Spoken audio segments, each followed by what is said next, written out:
your daughter Jessie's a wizard like me, she's going to come and do an interpretive dance afterwards. So without further ado, I'm going to pass over to my hubby.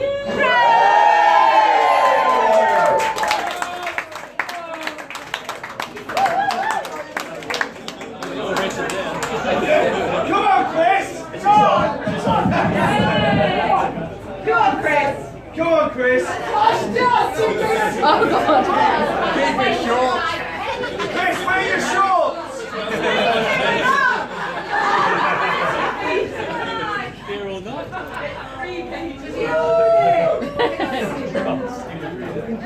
First of all,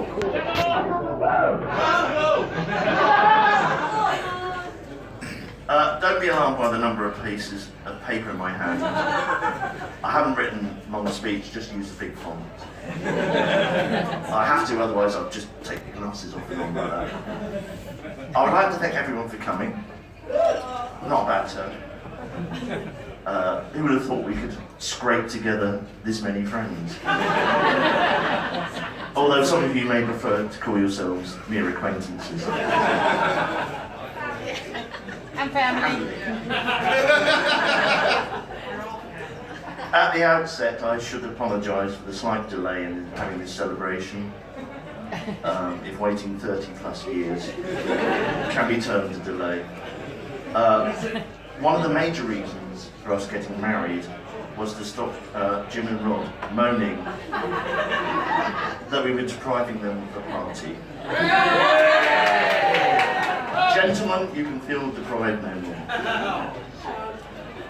Well, no, sorry. 5 months and 5 days in, married life has proved to be okay so far. In fact, I don't know what all the fuss was about. How come we never got around to it before, really?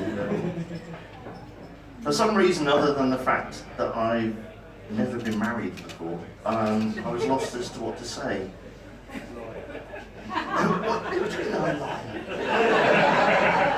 Of course, I worship the ground my wife walks on. And as I always have to walk 5 yards behind her, I get to see quite a lot of that ground. As you all know, she's a fantastic person who I'm proud to call my wife as well as my best friend. Oh, for God's sake. It's just that whatever I wrote ended up sounding like a eulogy.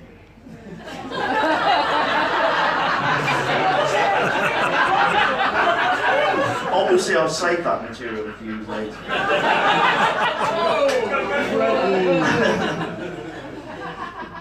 So I looked through what the groom is supposed to say. Mainly, it seems, to thank everyone at the top table, in particular, and to tell the story of how the newlyweds met. We don't seem to have a top table.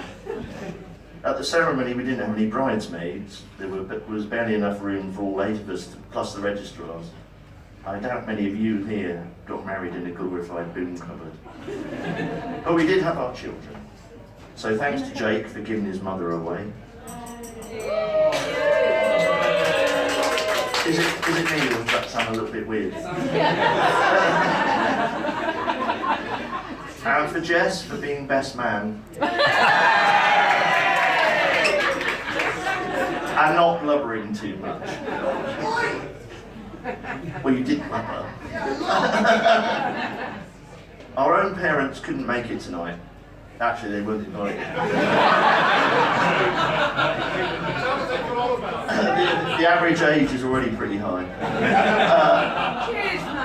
One in particular was never going to be able to make it, as sadly Derek passed away just over 3 years ago. But he in particular would have been very pleased that his daughter had a small wedding? What's a wedding? Small wedding. And simply ecstatic that she paid for it herself. The remaining parents are also pleased, or is it relieved, that we have finally just spat all over.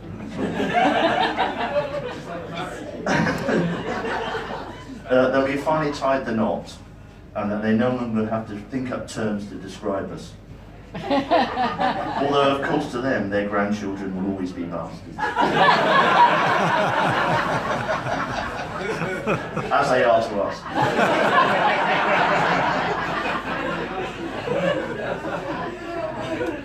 Maybe my mum will now bite the bullet and display a photo of the two of us alongside my oh so conventional siblings.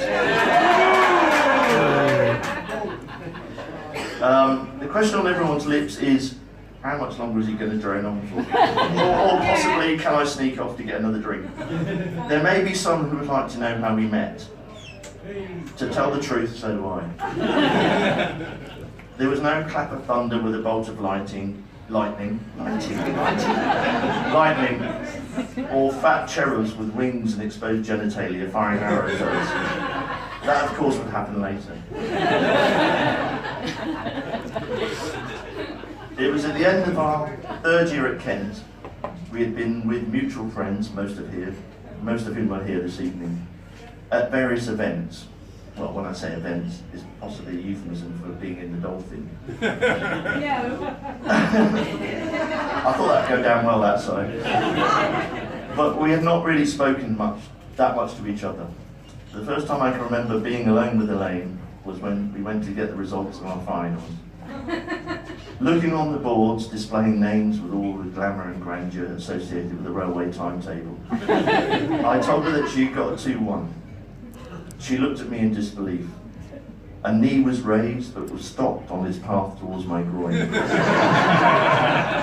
Again, this was something that would happen later on. How was I to know that in the year at UKC, there were 2 Elaine Hardys?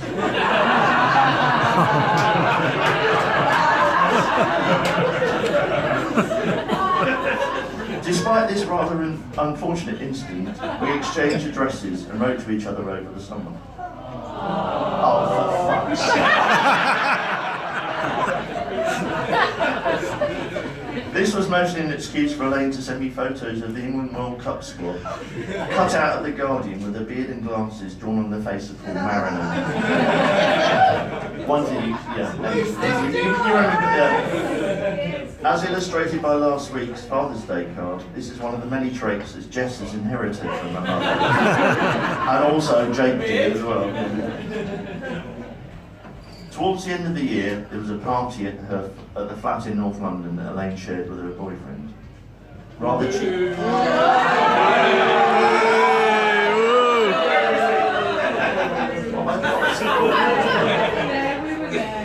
Rather cheekily, I invited myself to stay at their place the night after the party. I did not know... What? Elaine, it's alright. I did not know until much later that she was unnerved by this request and didn't have a clue what she was going to do me with this evening. Come on. To sue you with this evening? With that evening, sorry. We went out to a rather soulless and empty pub and talked and talked and talked. After that first pint, difficult to believe that Elaine drank pints in those days, we realised we only had enough money for one more drink. I would like to think I offered to get a half each, but feel that almost certainly that didn't happen. In fact, Elaine insisted that I have the pints. I should have spotted the signs there. The next day, she gave me a last few pennies so I could get the tube to Balham.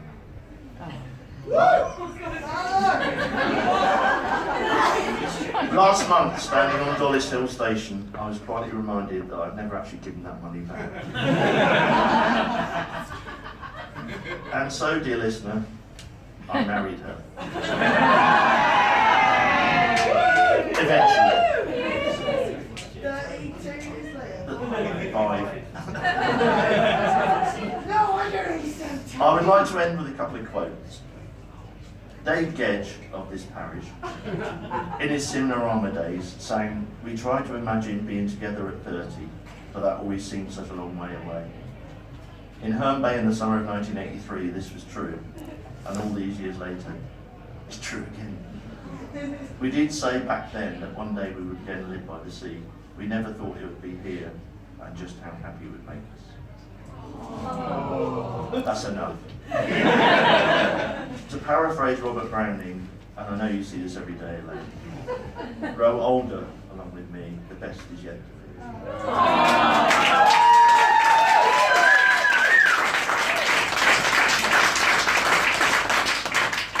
The first phase of our life together ended when I stepped off a plane from India. We greeted with the words, "You were going to be a dad." I will now hand you over to that embryo we called your son.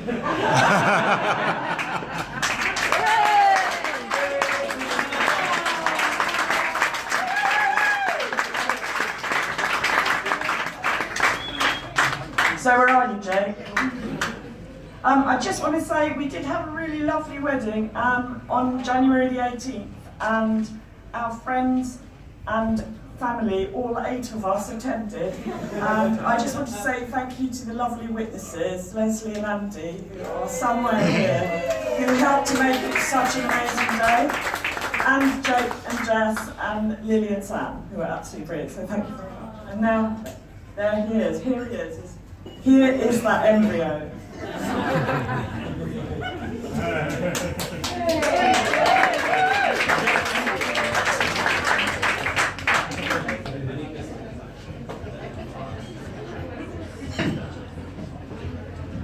Hello. Hi, Jake.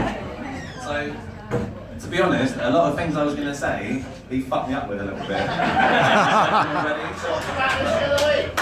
I know, but you know, I only read it out loud for the first time earlier, like a couple hours ago.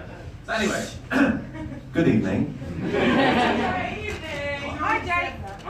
Why are you whispering at me, Lisa? Lisa? Am I hearing things? So, good evening, I'm Jake. I'm the oldest bastard child of this now fully legal couple that we're all here to honour. Now fully legal. You're still a bastard. So, I'm the one with the microphone, you can't talk over me, I'm afraid. So, for pretty much as far back as I can remember, Chris and Elaine, I'm going to call them that, I know it's weird, but you know, it's more for everyone. They used to talk jokingly about getting married, and I never paid much attention to it, especially after their original deadline they set for themselves, which was their 40th birthday, came and went a long time ago. So imagine my surprise when, rather than, as my mum used to say, running away and getting married in secret, that's what she used to say, they moved away to Brighton, and within a couple of years, got married amidst a flurry of photos that were uploaded all over social media because they're hypocritical attention whores. There was no secrecy. There was no secrecy. Oh my god. So yeah, they moved to Brighton, blah blah blah blah blah. We all know that. It's all very beautiful. It was I don't want to be a dickhead. It was a very beautiful day. It was intimate. It was tastefully low key, and obviously, as Dad said, Rick, just a handful of nearest and dearest there to witness it, which is really nice. Like, sorry? Oh, don't talk to the hecklers. Come on, rule number 1. But to be honest, it wasn't nice enough for us to forget the 35 years of illegitimate cohabitation and procreation that preceded it. Which, you know, like, we might all be calling it now because we're all liberal and Brighton and yeah, but in the eyes of God, that's not going to be forgiven. Wedlock, it's a thing.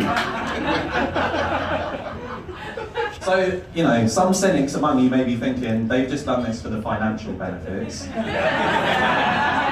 Oh, you lot are fucking bitter. Romance. But yeah, it was a factor, obviously. But there was a far, as I'm sure you all know, I don't need to tell you this, there was a far deeper, more emotional, profound incentive for them getting married. Sorry, for their belated matrimony. It sounds much nicer.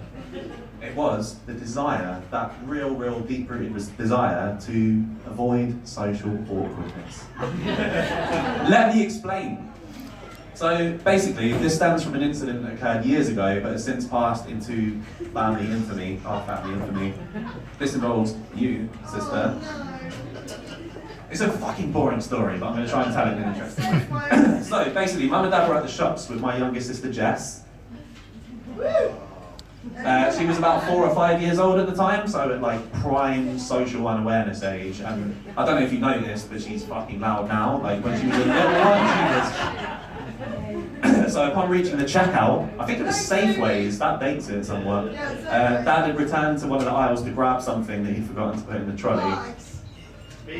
Nah, you don't get that in the aisles, mate, you get that at the end. Anyway, Mum, in her haste to explain the situation to the cashier in the simplest terms possible, said, "My husband has just gone to get something." Fair enough, you don't want to be like, "Oh, my life partner, my boyfriend," even though I'm old now. Like, it's not cool, is it? You just say that because of ease, you know?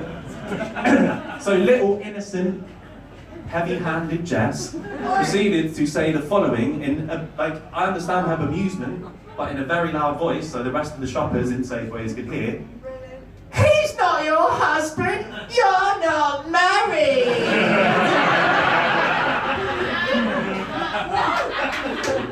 Go, Jeff. Never again. Because it's all legit now. So yeah, let's get serious. In this day and age, I think people are so often guilty of rushing into relationships, let alone marriages. But in all honesty, I think that even if Chris and Elaine even if Chris and Elaine had got married in their 20s when they first met, it still would have been perfect. I've never known, oh, hold on, you like that? You're gonna love this shit. I've never known a more well-suited, loving couple as my parents. You may disagree. Yes. Not the environment to express it if you do. But again, something that it sounds like I've ripped off of my dad. It's a massive cliche to say that they are best friends as well as life partners, but with them it's genuine, it's fully legit. Their relationship has always been defined by laughter, affection, patience, and you're gonna laugh at this, and being completely attuned to each other's needs, almost subconsciously. I mean, snoring and shit aside. She brings herself out to the sofa and sleeps on the sofa when he's snoring. God. A lot of people like use fists and shit. It's crazy. So she can snore on the sofa. Yeah, you snore as well. But then the other thing is, the thing that fucking Jake's speaking now. The other thing that blows my mind is that they never seem to tire of each other's company, and they inspire each other to constantly seek new experiences and adventures to share, especially since moving to Brighton, which has been revolutionary for them, and I've never seen them as happy as they are. Also, I have so much admiration for their success and happiness as a couple, and it's something that has fully brought me hope, even despite my own ever-lengthening string of failed relationships. It makes me happy, it still makes me happy. I could quite easily eulogise Chris and Chris, for hours on end, but I appreciate that I'm their son and it might very quickly become sickening for you all to stand around and listen to, so I won't. But I will end with an obligatory intellectual quote like my father did, although it's a fair bit more intellectual. The guy doing a wedding present, come on. So this was written by a little guy called Friedrich Nietzsche. If you don't know him, was the father of nihilism and the biggest individual influence on Nazism. It just seemed fitting, you know. He had a heart though, and I was about to prove it. Marriage. Thus I name the will of two to create the one that is more than those who created it. Reverence for each other, as for those willing with such a will, is what I name marriage. Let this be the meaning and the truth of your marriage. Oh, Friedrich! Come on! Come on! Oh, doesn't that hit you there? In the swastika? So yeah, I'm sure you will all join me in wishing Chris and Elaine every mutually reverent happiness for the many blissful years of married life to come. And that's fucking off-putting. Could I just summon forth the young couple real quick? You don't have to come up on stage, but just come and stand here for a second. Because I mean, Nietzsche, you know, he's alright, but there's a little sentence I've written for you two, which I'd just like to end on. Mum and Dad, Mother and Father, Madre and Padre, Mutter und Vater. I think that's what the language is. Mum and Dad, may the passion burn in your loins until let it burn like the fires of 1,000 sexy stars. Until age causes those loins to wither and retract. like half-eaten earthworms left out in the unforgiving sun to dry out by an uninterested blackbird. So Chris and Elaine, everybody! Put it up one time.